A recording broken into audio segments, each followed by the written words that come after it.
Merci beaucoup, Jérémy. On passe à l'actualité de la cybersécurité et la veille en vulnérabilité.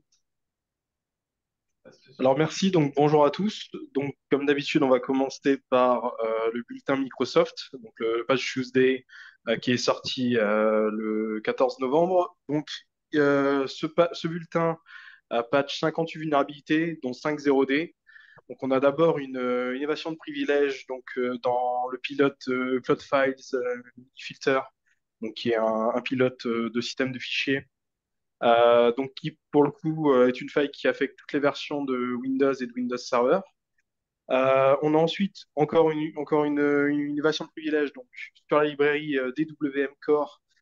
C'est donc DWM pour Desktop Window Manager. C'est globalement la librairie qui s'occupe d'une bonne partie des effets spéciaux disponibles sur votre Windows.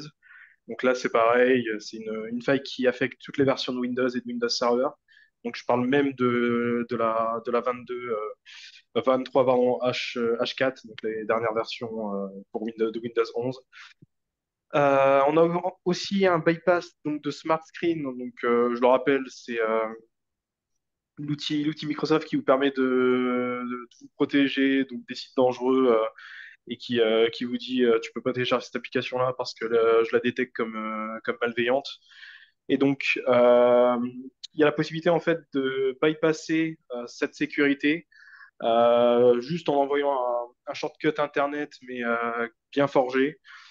Et c'est assez critique. Et ça, cette faille-là est pour le coup, par rapport aux trois précédemment, les trois dont j'ai parlé avant, c'est une vulnérabilité qui est pas mal exploitée dans la nature.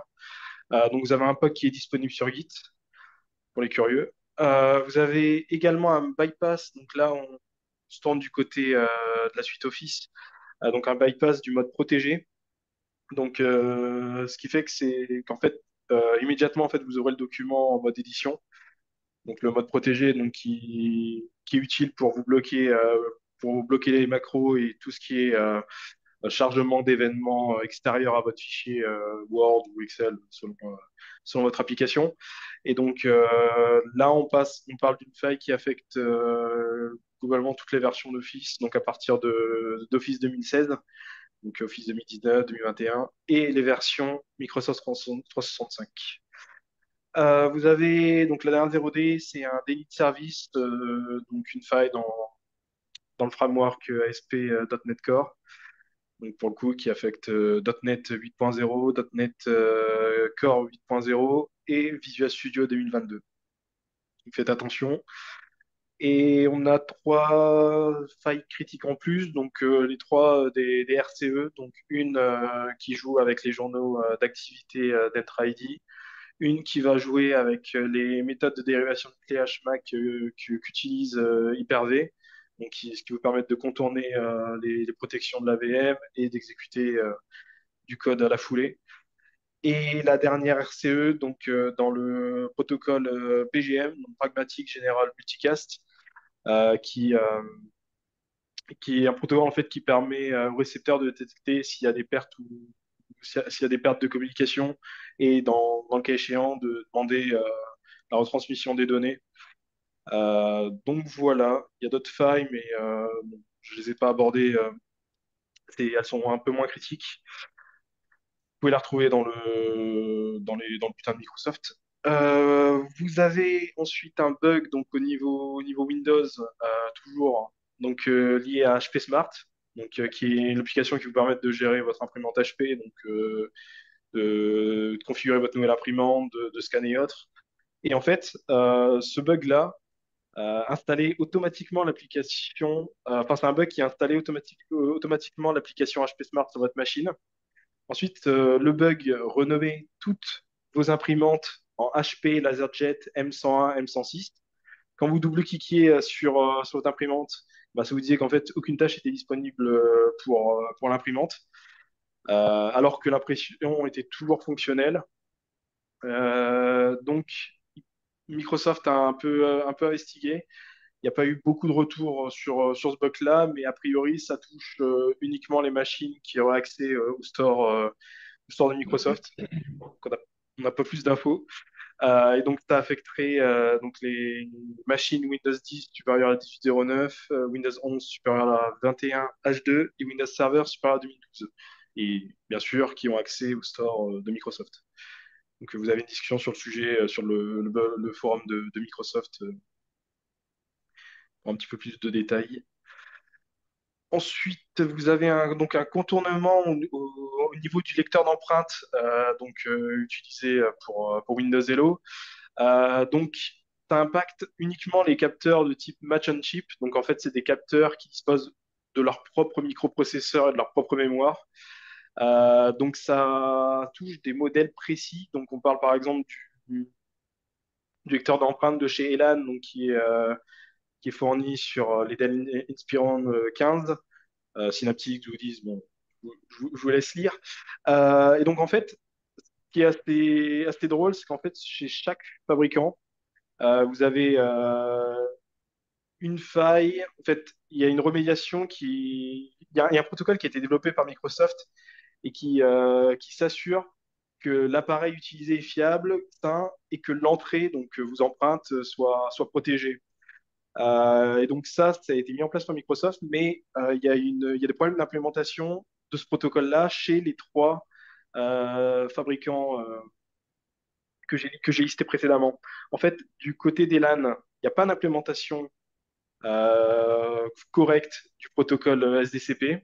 Et donc, en fait, les identifiants sont transmis en clair, qu'il n'y a aucune protection de votre entrée. Donc, vous pouvez littéralement, en fait, sniffer les empreintes. Bon, bien sûr, ça demande un peu de matos, mais il y a quelque chose à faire à ce niveau-là. Au niveau de Synaptics, donc Synaptics implémente le protocole, mais par défaut, il est désactivé. Et donc, en fait, quand il est désactivé, ça utilise une vieille stack TLS vulnérable de partout, ce qui vous permet aussi de faire des choses et de jouer avec ça. Et Goodix, qui est pour le coup OK avec le protocole. Mais par contre, en fait, donc si vous avez par exemple un dual boot sur votre système, en fait, quand vous configurez votre lecteur d'empreintes, euh, selon l'OS que vous utilisez, en fait, votre empreinte sera stockée dans une base de données précise, donc indépendante selon l'OS que vous utilisez. Et en fait, vous avez la possibilité, en fait, au moment d'initialiser votre empreinte, d'envoyer un paquet non authentifié au capteur pour lui dire d'utiliser en fait encore une autre base de données. Donc en fait là pour le coup une base de données que vous gérez et donc qui vous permet en fait de stocker globalement les empreintes de l'utilisateur sur votre machine et ensuite de pouvoir les rejouer. Donc là, je vous ai mis aussi un lien donc vers le protocole SDCP, donc qui est un protocole ouvert.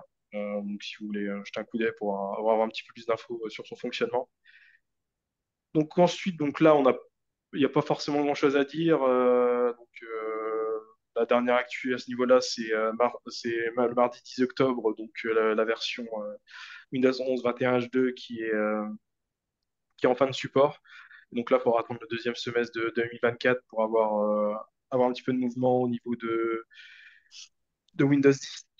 Donc ensuite, bon, je vais rajouter une slide sur le bulletin, mais cette fois d'Android, donc qui ont patché pas mal de vulnérabilités critiques, donc, dont une très critique. Pourquoi? Parce que c'est une zéro clic qui permet d'avoir une RCE, donc unauthenticated, et donc qui est provoquée par un use after free sur une fonctionnalité du Bluetooth, donc comme Android Bluetooth Adapter Server, qui est tout simplement en fait la partie qui va s'assurer que l'appareil que vous essayez, que l'appareillement en fait se fait sur une distance max de 30 mètres.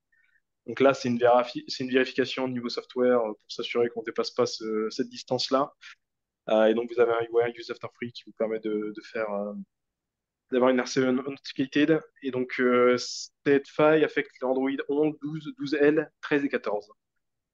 Donc ensuite, vous avez quatre vulnérabilités critiques. Donc encore une évasion de privilèges donc, qui est provoquée par une race condition donc, dans une librairie. Non? Ouais.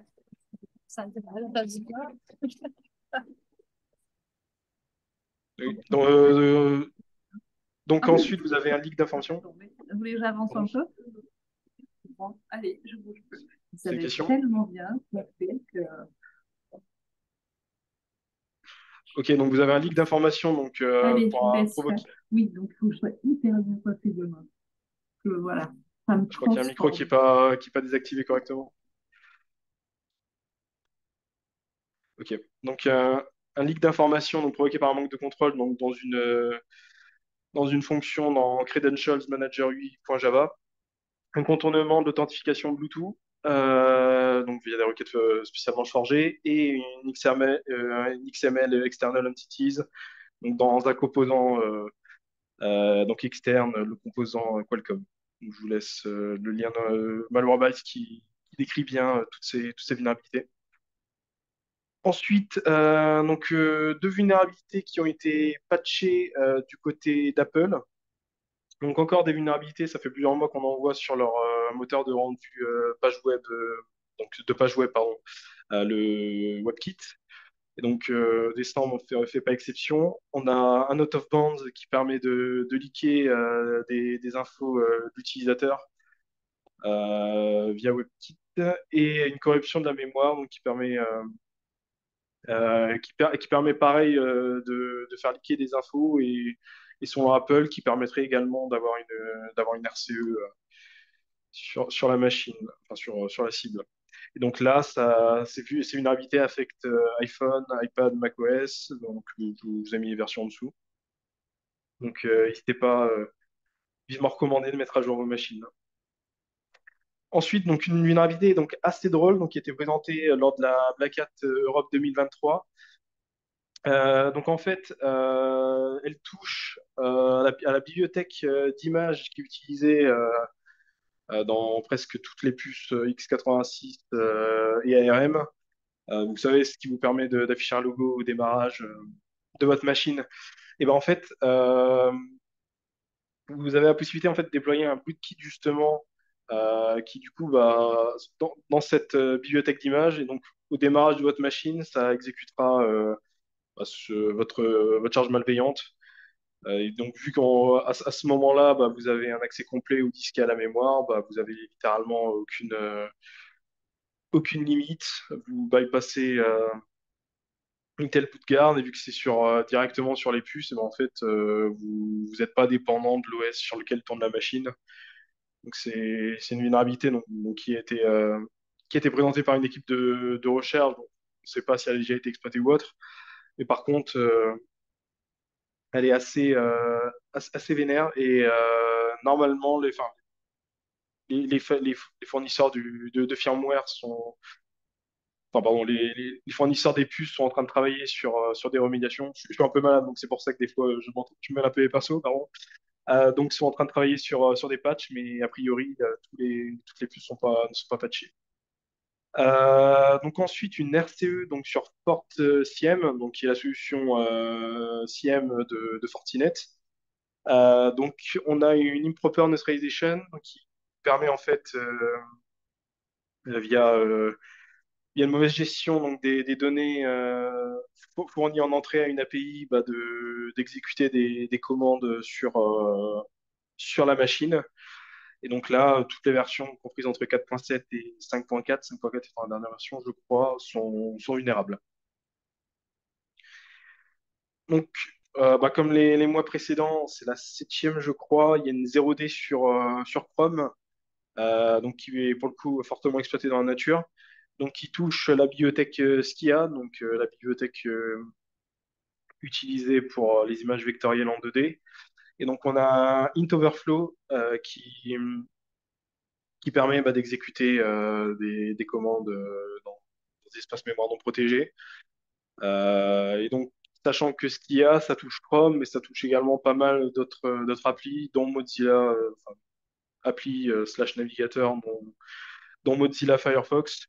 Donc, je vous ai dit de mettre à jour Chrome, mais bon, mettez à jour aussi les autres applis qui dépendent de cette bibliothèque. On a une authentification donc forcée via Access.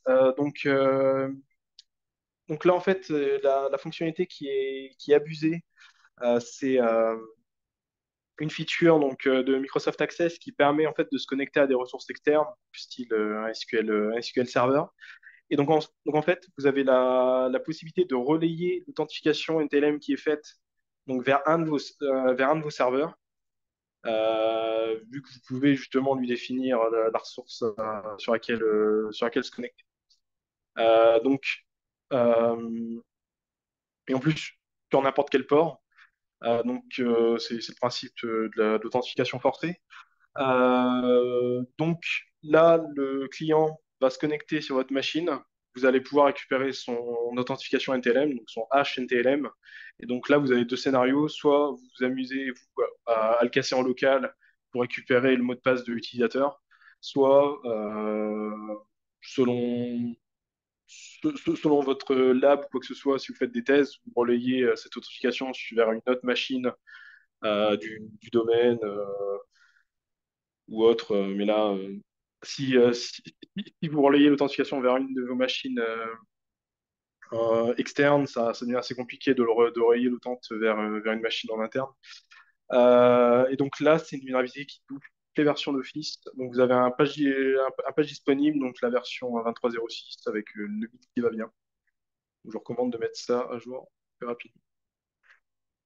On a pas mal de vulnérabilités du côté d'OnCloud, pardon, donc qui vous permet d'avoir votre propre espace de stockage, donc type Nextcloud. Donc vous avez donc j'ai mis cette information-là, c'est parce que pour définir le fait que qu'actuellement OnCloud est assez sensible, il faut énormément le mettre à jour. Enfin, il faut le mettre à jour très rapidement si vous en avez un, parce que du coup on parle quand même de 200 000 installations dans le monde. Donc trois vulnérabilités, vous avez un leak d'informations des fichiers de configuration du serveur, donc possible grâce à une vulnérabilité dans la bibliothèque Graph API, qui vous permet donc forcément, si vous avez accès aux fichiers de configuration du serveur, vous pouvez potentiellement leaker le mot de passe de l'administrateur et puis il va pouvoir le jouer sur le login du dashboard. Donc il y a une recommandation qui a été faite par OnCloud qui dit de supprimer donc le fichier OnCloud app graph API vendor Microsoft-graph test get.php info.php pour empêcher ce leak d'information. Vous avez également une LFI unauthenticated sur les versions entre 10.0 et 10.13.0, donc qui vous permet d'altérer, enfin, de lire, d'altérer les fichiers sur le serveur. Mais donc là, même si elle est unauthenticated, il faut quand même le nom d'un utilisateur qui existe sur la machine. Bon, globalement, je pense que c'est pas le point le plus compliqué. Mais le point le plus compliqué, par contre, c'est que l'utilisateur, il doit pas avoir configuré de clé de signature. Mais bon, sachant que c'est le cas par défaut, ça devrait aller aussi. Et vous avez, pour finir, un détournement donc, de OAuth qui vous permet en fait de rediriger la connexion de votre cible vers vers un autre serveur. Et donc, globalement, de faire du session hijacking. On a ensuite deux vulnérabilités du côté d'OpenVPN. Donc, un déni de service qui est causé par une division par zéro, donc qui a lieu quand vous avez utilisé l'argument, enfin le paramètre --fragment. Vous avez une RCE qui est causée par un use after free. Donc là, pour le coup, qui impacte toutes les installations qui ont TLS de configurer. Et vous avez donc les versions vulnérables sont présentes sur cette diapo. Je vous laisse regarder. Donc ça, c'est assez dangereux pour le coup, parce que là, en fait, il y a six attaques qui ont été released, hein, qui portent la CVE, enfin le numéro de CVE 2023 24023, et qui, pour le coup, en fait, ces six attaques ont pour même but de casser la sécurité des sessions Bluetooth. Donc, ces attaques portent le nom de Bluffs, donc Bluetooth Forward and Future Security Attacks and Defenses. Et donc, plusieurs, plusieurs aspects vont être attaqués. Donc, il y a déjà l'attaque des fonctions de dérivation qui sont utilisées, donc des clés relativement faibles, un chiffrement pas assez robuste. Donc, il y a les remédiations qui sont apportées qui vous permettent d'atténuer ces attaques. Donc, atténuation proposée par Eurocom. Donc, pas encore officielle, c'est vraiment l'équipe de recherche qui vous recommande d'ardonner votre Bluetooth. Sachant que c'est quand même un vecteur assez important, surtout dans le côté industriel, sachant qu'il y a des communications qui se font que par le Bluetooth. Si le Bluetooth se fait casser, bah, globalement, il y a plus rien qui sépare l'attaquant de la compromission de la machine. Et donc, je vous laisse lire le ticket de Franzo Zappa, donc, qui est excellent. Donc, vous avez le papier qui décrit beaucoup mieux que moi Bluffs. Vous avez des slides aussi si vous voulez faire une présentation en interne. Et vous avez un toolkit qui est, euh, qui est assez intéressant. Et pour finir avec donc les failles, on a un bypass donc, de l'écran de verrouillage d'Android. Donc, vous inquiétez pas, enfin, c'est pas ce que vous pensez, c'est grave quand même, mais pas à ce point, on va dire. Donc, c'est en fait au fait d'ouvrir Google Maps. Donc, lorsque sa session est active, et ensuite du coup lorsque vous passez sur une session inactive, en fait, vous avez toujours possibilité de jouer avec le petit lien Google Maps.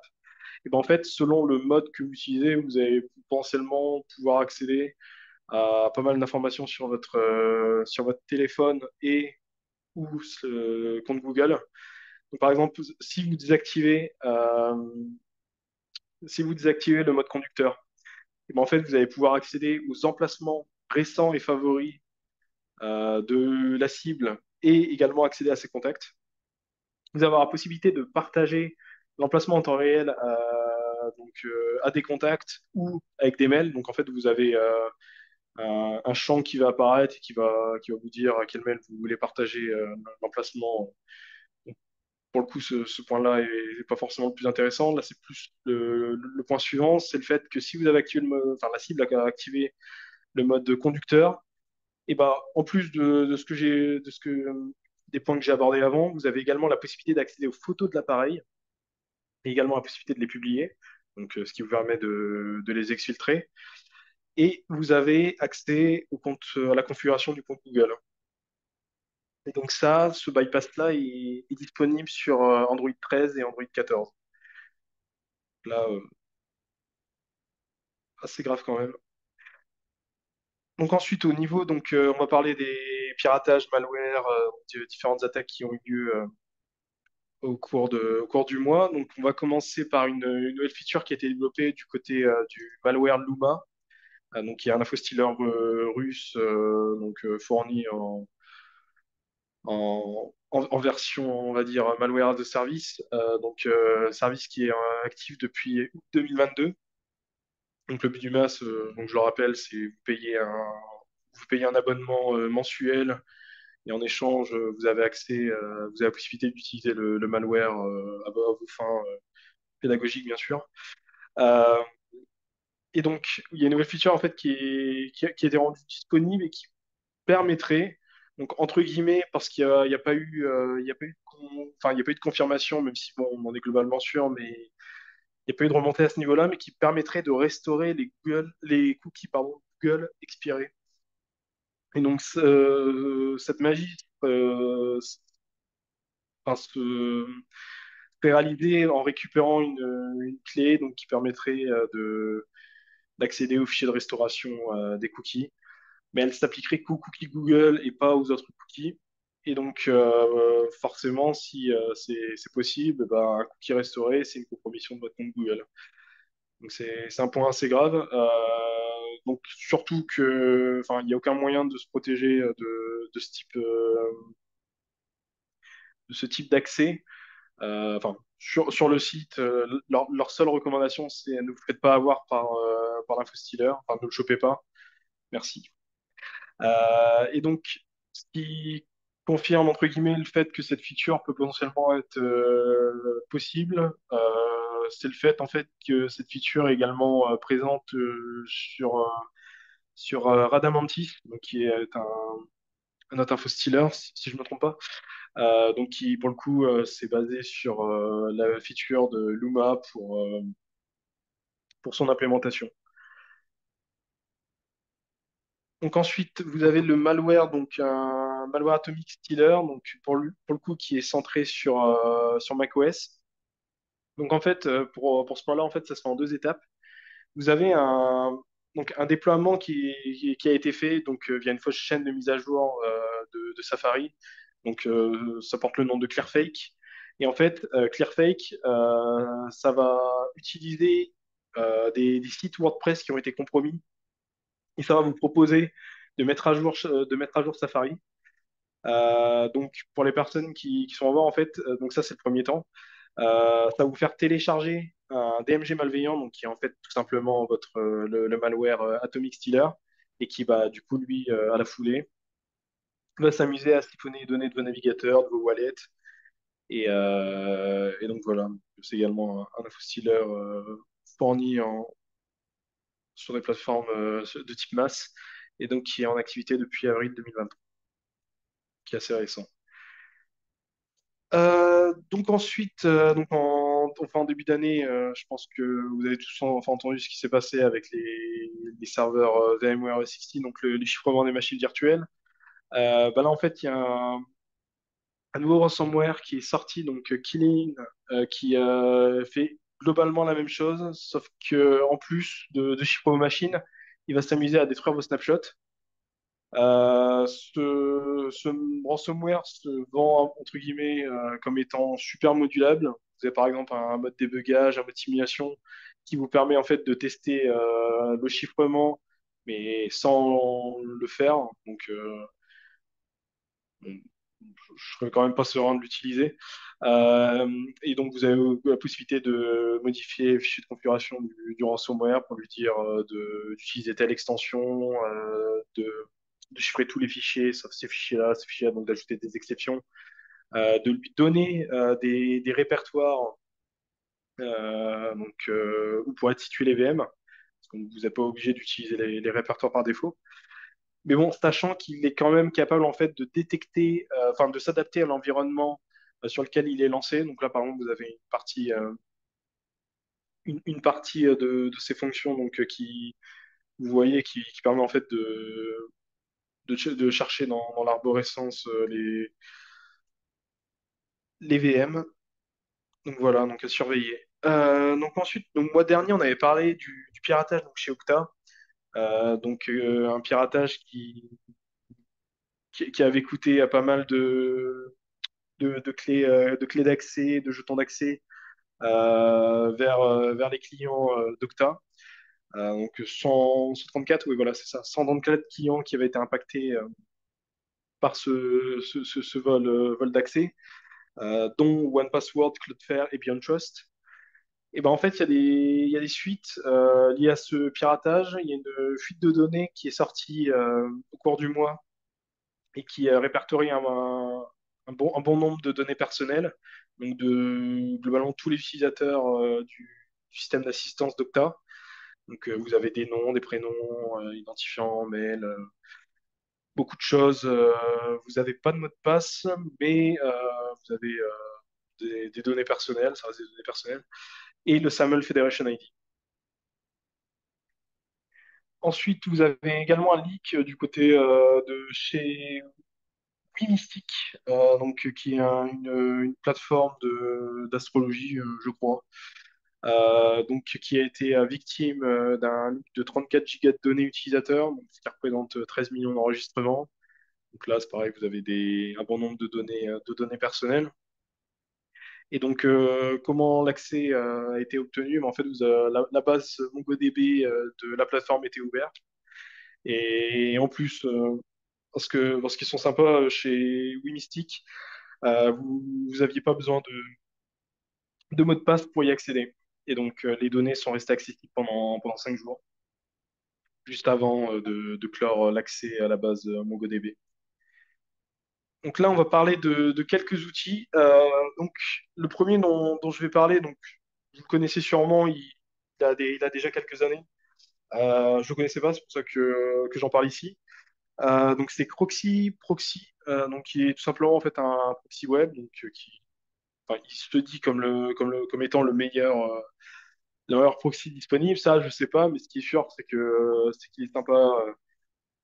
est sympa d'usage. Et donc il fonctionne sur n'importe quel navigateur web. Donc vous avez le site qui vous permet en fait de directement faire vos recherches depuis ce dernier. Donc enfin lisez les chartes et voyez si vous avez envie de l'utiliser ou pas. En fait, je l'ai mis parce qu'il fonctionne bien pour le coup avec tout ce qui est streaming, donc que ce soit vidéo et audio.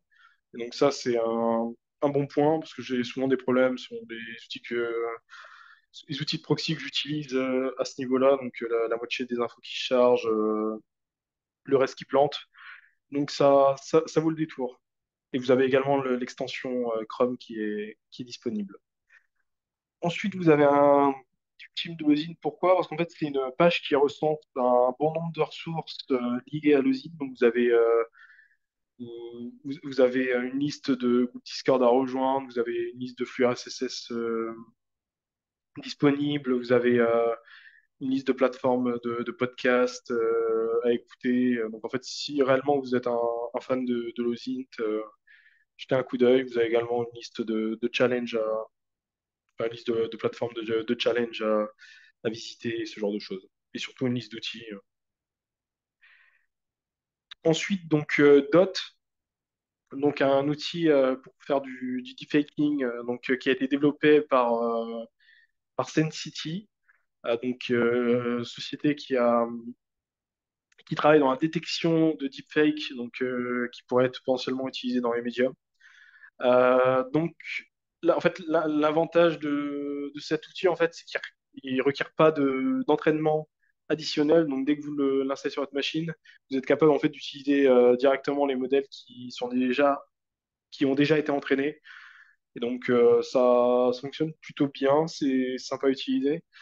Donc, bien sûr, à utiliser que dans des cas style bed test euh, pour tester le fonctionnement des capteurs biométriques, donc pour s'assurer que la reconnaissance reste poussée et que les outils comme Dot ne permettent pas de les bypasser. Et donc vous avez les exécutables présents pour Windows, Linux, macOS. Vous avez également possibilité d'installer l'outil via Docker. Ensuite, donc un outil qui vous permet de faire une campagne de phishing donc sur Slack. Donc c'est un... Non, non, je me suis trompé de nom, pardon. J'ai pas voulu mettre celui-là. Euh, c'est c'est un outil sur Git. Bah, vous le voyez donc Session Injecting, Visual Exploitation, Python version. Euh, donc ça, c'est un outil qui est assez récent. Donc il y a moins d'une semaine, qui a été développé en Python. Vous l'aurez deviné avec le titre. Donc lui, en fait, son rôle, c'est de proxifier. Une fois que la cible s'est fait avoir par une XSS, elle va initier en fait une connexion WebSocket. Et en fait, à partir de ce moment-là, toutes vos requêtes, le protocole, les requêtes effectuées par un attaquant, en fait, vont être proxifiées et elles seront jouées à l'intérieur du navigateur de la victime. Et ça, c'est sympa. Donc pour ça, ça utilise XML HTTP request. Donc, le but, c'est réellement enfin, de visualiser en fait ce qui se passe lorsque vous avez une session injecting, ce qui est des fois assez compliqué à aborder, que ce soit dans un rapport de bug bounty ou dans un rapport de pentest. Donc, jetez un coup d'œil. Je modifierai le titre au moment du partage des slides. Euh, et donc, fait assez intéressant, ça fonctionne également avec les cookies qui ont l'HTTP only enable. Donc, ensuite, une plateforme qui a été fondée par GitGuardian, Eyes My Secret Liquid, qui est française et qui vous permet en fait en lui fournissant un hash de votre secret. L'outil va aller chercher dans sa base qui comporte plus de 20 millions d'enregistrements de secrets. Donc, c'est une compilation de plusieurs milliards de fichiers de code, de commits, de discussions, d'issues et de GIST ouais, qui ont été compilés donc, depuis 2017. Et donc, en fait, l'outil va prendre votre hash et va faire cette recherche-là parmi sa base et va vous ressortir si votre secret a leak quelque part. Donc, assez intéressant. Donc, ensuite, euh, donc un point enfin, un retour sur le premier procès qui a été effectué dans le cadre d'un piratage en crypto-monnaie. Ce procès fait suite du coup à un vol donc d'un jeune Français de 22 ans, donc d'un vol de 9,5 millions de dollars à la plateforme américaine Platypus. Pour atteindre cette somme, en fait, il a exploité une faiblesse au niveau des contrats qui permet en fait de faire des prêts éclairs, de demander des prêts éclairs, des retraits d'urgence. Et donc le point intéressant en fait, c'est que l'auteur a été relaxé des chefs, je fais une faute, des chefs d'escroquerie et de blanchiment, parce que selon le juge du coup en fait, enfin, l'exploitation utilisée en fait est juste une utilisation de mauvaise foi de la possibilité justement d'effectuer ces retraits. Et donc globalement, indirectement, on va dire que c'est de la faute de Platypus. Donc forcément, la plateforme a pas été contente de ça, surtout que, bah, ce qui a été dit, c'est que si vous vous introduisez dans un système, que vous volez une carte bancaire et que vous rejouez la carte bancaire pour vous acheter n'importe quoi sur Amazon, bah ça pour le coup vous serez puni, alors que là pour de la monnaie, même étant virtuelle, ça reste un crime. Mais là pour le coup il n'y a pas eu de réprimande. Et donc ça pose surtout problème, c'est au niveau de enfin, des futures jurisprudences, savoir qu'en fait ce premier procès bah, peut-être été trop laxiste sur les punitions données. Donc ensuite, un point au niveau des conférences. Moi, j'ai pas trop checké ça. Vous avez le Cloud Cyber Security Expo, le CW et la Trust Tech qui sont déroulés courant novembre. Et bah, vous avez toujours la JSSI au mois de mars. N'oubliez pas ça, qui portera sur l'intelligence artificielle et l'insécurité. Donc là, on va aborder quelques trolls et des points divers. Donc déjà, le fait que le Blue Screen of Death arrive sur Linux. Donc ça va arriver avec la version 255 de systemd. Pour ceux qui ne savent pas, je pense que tout le monde le sait, mais le Blue Screen of Death, c'est l'écran bleu qui vous dit que globalement, votre machine a planté et qu'il faut redémarrer. Donc qui vous permet en plus de vous fournir un message d'erreur, donc qui vous dit si c'est un débordement de tampon, si c'est un composant qui a crash. Donc c'est assez utile. Et donc ça arrive donc sur Linux. Et donc système des versions 255 sera disponible à partir du premier semestre 2024. Et donc là, c'est pareil, leur but, c'est réellement d'afficher un message d'erreur explicite qui vous expliquera pourquoi votre machine a crash. Et qui vous fournira également une version QR code qui vous permettra d'accéder directement au message d'erreur assez rapidement. Donc là, vous avez le lien de la feature si vous voulez, donc accessible sur Git si vous la regardez, donc systemd-bsod. On va parler aussi du programme étendu pour Windows 11, non, pour Windows 10, donc j'ai fait une faute, je modifierai. Trois fautes, c'est grave. La fin de support de Windows 10 qui est déclarée enfin qui est annoncée pardon, pour le 14 octobre 2025. Donc, bon, vous avez encore un peu de temps.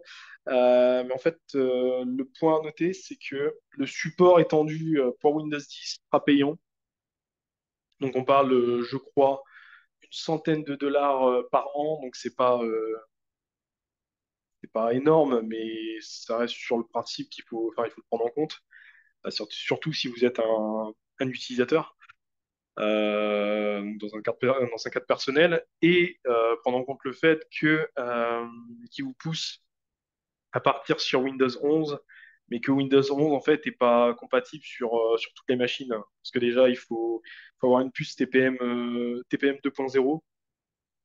J'ai entre autres parce que il faut avoir une configuration quand même assez avancée pour pouvoir migrer vers Windows 11. Donc vous avez encore le temps, et je pense qu'on en reparlera d'ici là. Ensuite, donc France Connect donc enfin un nouveau programme de Bug Bounty qui a été lancé sur France Connect, donc France Connect et Agent Connect. Donc des applications qui vous permettent de faire la passerelle entre votre identité civile et vos impôts entre autres, et donc qui bah, est utilisé, je pense ici par tout le monde. Et donc la cible de ce Bug Bounty, c'est le SSO qui est fourni par OpenID Connect. Et donc, sachez que si vous êtes motivé, bah, vous pouvez gagner jusqu'à 20 000 euros sur ce bug bounty. Bon, sachant que pour toucher les 20 000 euros, il faut quand même trouver une faille qui vous permette de vous connecter en utilisant une fausse identité. Donc là, tout en bas, vous avez aussi les autres types de scénarios qui va de la médium jusqu'à la critique. Donc, n'hésitez pas à jeter un coup d'œil. Et donc, la plateforme, si vous êtes enfin, le programme, si vous êtes intéressé, est hébergé sur le site YesWeHack. Vous avez le GSEC, donc Google Safety Engineering Center, je crois, qui a été ouvert à Malaga, en Espagne. Et Virus Total, donc qui a été racheté en 2012 par Google, du coup, assez locaux là-bas, et s'amuse en fait à mettre. Donc là, en fait, vous avez une machine qui a relié un disque dur qui contient plus de 6 millions de virus. Donc on parle quand même de. Oh, je fais une faute aussi, quatrième faute. Qui va du plus ancien virus, donc Ambulance, donc qui est sorti en 1990, au vers le plus ravageur. Donc Happy New Year qui est sorti en 1999. Et donc là, en fait, la team s'amusait à essayer de voir au bout de combien de virus exécutés sur la machine allait se mettre à planter. Et donc là, je crois qu'ils sont à 30 et la machine tient toujours. Voilà, donc c'était une réunion un petit peu plus courte que d'habitude. Bon, j'étais mal tout le week-end, donc c'était un peu compliqué. Donc si vous avez des questions ou autres, n'hésitez pas. Je Merci travaille. infiniment, Jérémy, pour cette veille en vulnérabilité. Donc, merci, d'autant que tu Avec étais tout plaisir. seul aujourd'hui. Nous allons couper l'enregistrement.